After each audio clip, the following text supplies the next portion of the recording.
Ողջույն, սիրելի ընկերներ, այսօր հերթական անգամ արդեն կարծես թե սովորություն է դառնում, ինձ համար անսովոր սովորություն է դառնում, հաշվի առնելով Հայաստանում տիրող իրավիճակը, ինչպես նաև այն արշավը, որ սկսվել է մեր դեմ, իբրև լրատվամիջոց, խոսքը 24-ի մասին է։ Եթե հիշում եք, սրանից մոտավորապես 10-15 օր առաջ մեկ օրում անհետացավ 24-ի YouTube-յան ալիքը, եւ ես ողջամիտ կասկած էի հայտնել, որ այդ ամեն ինչը տեղի ունեցել Երևանից ընթացող process-ների հետևանքով ու մոտավորապես մի ժամ, երկու ժամ, հսկայական ներողություն, մեկ օրից ավել, երկու օր տևած բանակցությունների արդյունքում նոր մենք կարողացանք բերել, ընդ որում, ինչպես ասել է, դրան օգնեցին բազմաթիվ լրատվամիջոցների, քաղաքական գործիչների, կուսակցությունների, ժուրնալիստների միության հայտարարությունները, որոնք մենք ուղարկեցին Google-ին ցույց տալու համար, որ մենք սպամ եւ ապատեղեկատվություն չենք տարածում, ինչպես նշված էր գնացած դանոսի մեջ։ Ինչ եմ ուզում ասել դանոս, որովհետև վերջին օրերին ընթացող process-ները ինձ մոտ ողջամիտ կրկին կասկածներ են հարուցում եւ դա գրեթե համոզմունքի են վերածվում, որ այս ամեն ինչը տեղի է ունեցել հայտնի ցուցակի շրջանակներում, որը Meta-ին եւ Google-ին ուղարկել է հայտնի մատնիչ Դանիել Յոնիսյանը։ Ինչի եմ ասում հայտնի մատնիչ Դանիել Յոնիսյան, որովհետև վերջինիս մատնագրությամբ Հայ Առաքելական եկեղեցու եպիսկոպոս եւ Հայ Առաքելական եկեղեցու սպասավոր հայտնվեցին մեկը բանտում, մեկը տնային կալանքի տակ, իբր թե 21 թվականին ընդդիմության հանրահավաքներին քահանաներին ստիպելու գնալու մասնակցելու համար։ Սա բնականաբար մատնություն է, որում հենց այն 30-ական թվականների մատնության ոճի մեջ, ինչը որ սիրում է այսպես կոչված մարդու իրավունքների պաշտպանը, ինչի մասին կամ ինչի դեմ պայքարում այսպես կոչված է, ազատ խոսքի, ժողովրդավարության եւ մարդու իրավունքների պաշտպանը, ընդ որում նկատենք, որ վերջին օրերին Հայաստանում մի քանի ձայնագրություններ հրապարակվեցին առայն, որ քաղաքացիական պայմանագրի հավաքներին ստիպում են մարդկանց գնալ, բայց դրա արդյունքում դեռևս քրեական գործ եւ կալանավորվածներ չկան։ Կրկնեմ, Դանիել Յոնիսյանի մատնագրությամբ 21 թվին իբր թե տեղի ունեցած իրադարձությունների բերումով անմիջապես շատ արագ կալանավորվեց Հայ Առաքելական եկեղեցու եպիսկոպոս, որպես Մկրտիչ Սրբազանի մասին, Մկրտիչ եպիսկոպոս Պրոշյանի մասին առաքածուն թեմի առաջնորդ, իսկ դրանից հետո Հայաստանում փաստացիորեն ուրեմն մի քանի հրապարակված ձայնագրությունների հիման վրա, ըստ որի քաղաքացիական պայմանագրի կամ քաղաքացիական պայմանագրի դրդմամբ, չգիտեմ, ոչ կուսակցականները, պետական ապարատ, վարչական ռեսուրս եւ այլն ստիպում են մասնակցել հավաքների, դրա արդյունքում քրեական գործ եւ ամենակարևորը կալանավորվածներ չկան։ Հիմա ես սա գնահատում եմ, այս դրանից հետո փաստացի լավ մի բան մտածենք, որ այդ YouTube-ի պատմությունը կարելի ասել, չգիտեմ, պատահականություններ մյուսեր եւ այլն, դրանից հետո արդեն պարզված ադրբեջանցիների հետ կապ ունեցող Քրոնիկա Կավկազը այսպես կոչված լրատվամիջոցը հրապարակում է ինչ-որ մի հիմարագույն տեղեկություն առայն, որ Հայաստանի լրատվամիջոցների կեսը ռուսական հատուկ ծառայությունների հետ կապ ունեն, ինչը բնականաբար абսուրդ է, այդ 24-ի մասին այդ աղբանոցը գրում, եւ դա միջապես տիրաժավորվում է կրկին մատնիչ Դանիել Յոնիսյանի կողմից, եւ մատնիչ Դանիել Յոնիսյանը սկսում է ինչ-որ սենսացիա, բոմբ եւ այլն, հետագայում Factor TV-ի մեր գործընկերների դեպ ուզում եմ հարգանքներս այդ լրատվական հետաքննություն իրականացրած լրագրողին եւ խմբագրությանը հայտնել, Factor TV-ի հետաքննության շնորհիվ ցույց է տալու, որ դա սունկայք է, չիդենտիֆիկացված մի խոսքով, այսինքն եւ որոշակի ադրբեջանական հիմք ունեցող, անգամ ChatGPT-ին երբ որ գրում ասում ես, GPT-ին գրում հարցնում ես, ասում ես, որտեղից ես կայքը ովքեր են, մեզ պատասխանում է, որ կա ողջամիտ կասկած, որ այս ամեն ինչի հետևում ադրբեջանցիներն են։ Այսինքն մեծ հաշվով մեր մատնիչը հրապարակում է ադրբեջանական տեղեկություններ եւ դրանով սկսում է փորձում է կարծիք ձևավորել հասարակության շրջանում։ Սրանով չբավարարվելով այդ նույն Քրոնիկա Կավկազը կոչեցյալ աղբանոցը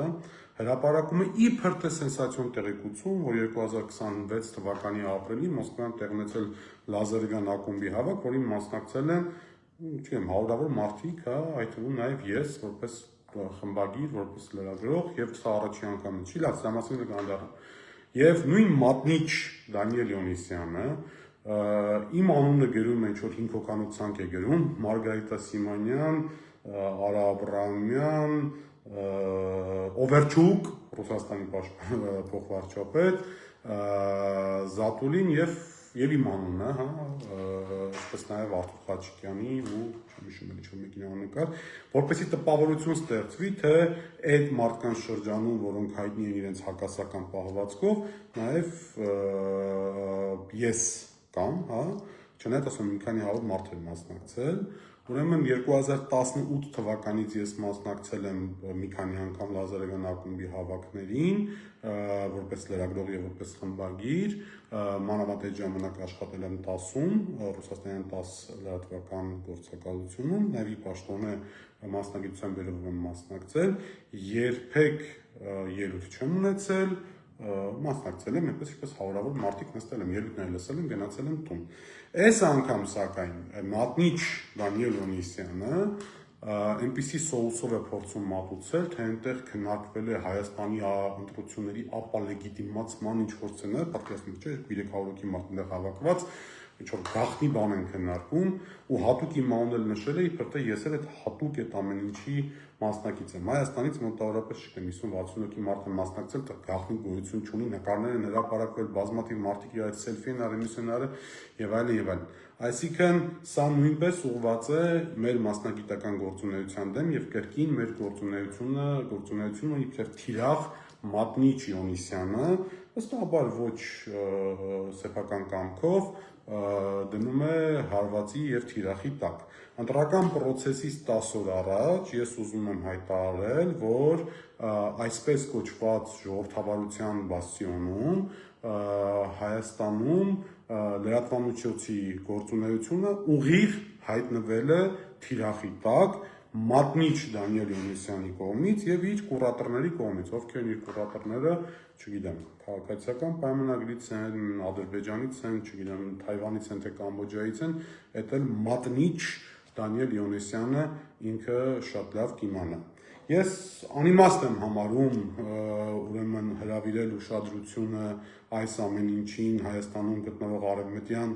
դեսպանությունների առումով, որովհետև ժամանակին նրանք իհարկե բնականաբար շատ խիստ կարձագանք էին լրատվամիջոցների դեմ տեղի ունեցող այս կեղտոտ արշավին, որովհետև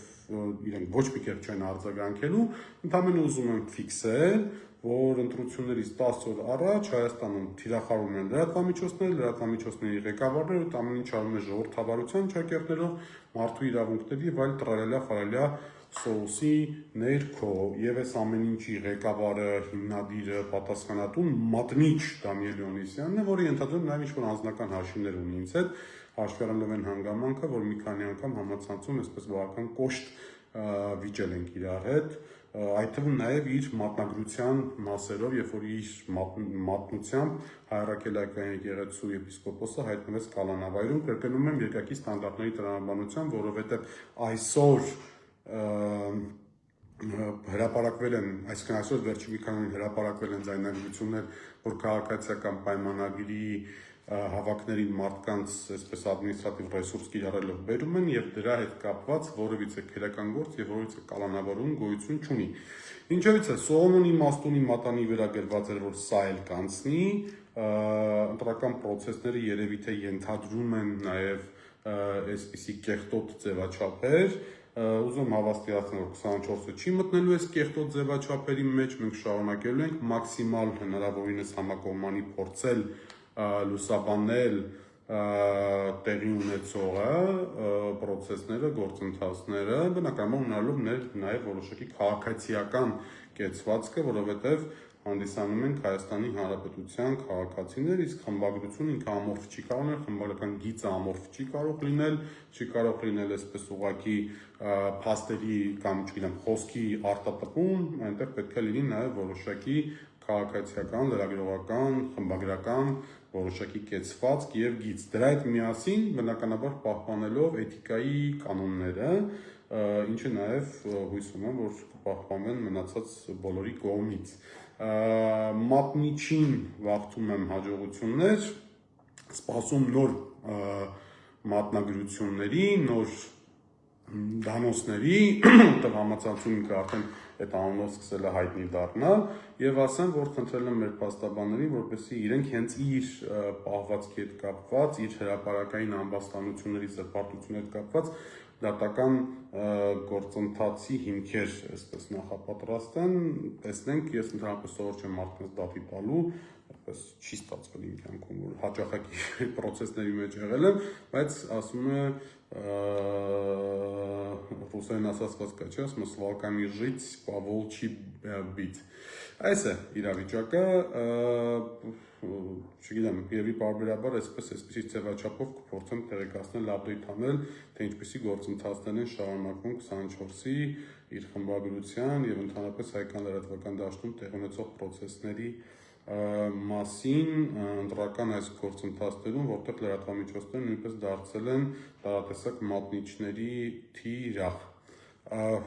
Մեզ բոլորից լավ եւ աշխատանքային օր եմ մաղթում, չնայած արդեն կեսօրին ենք մոտենում, ամեն ինչ շատ լավ է լինելու։ Առայժմ